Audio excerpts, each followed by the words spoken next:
Ever sat down to make a card before and you thought, hey, what size do I make this? Then you're in the right place. Because in this video, I'm going to share with you how to create a standard card base step by step. Hi, I'm Kristy Coromandel, and I help card makers to build their skills and creative confidence so that you can create cards that you truly love. In this video is part of my Back to Basics series where we focus on one simple skill at a time. Now, the first thing you're going to need to create your standard card base is a piece of A4 cardstock. Now, if you're in the US or North America, you're going to need a piece of letter cardstock. We are simply going to cut this in half to create two card bases. I don't want you to overthink this. This is just your starting point.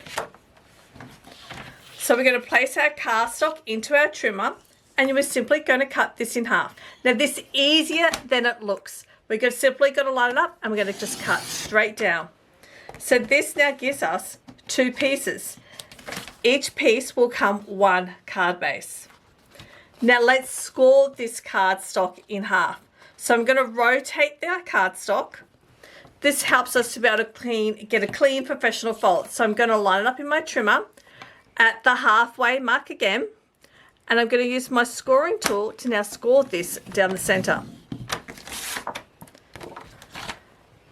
So now we're going to gently fold our cardstock across that fold line. You want to take your time now because this is what's going to make it nice and neat.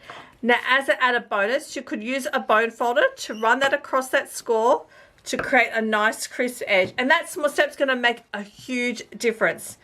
Now, if your card's not folded neatly, it's probably because you didn't score first. So please don't skip that step. And that's it. You've created your very first standard card base. If you like a simple printable guide with measurements, I'll link that below. Now, if you want support as you build your skills step by step, come join me inside Paper Crafters Academy.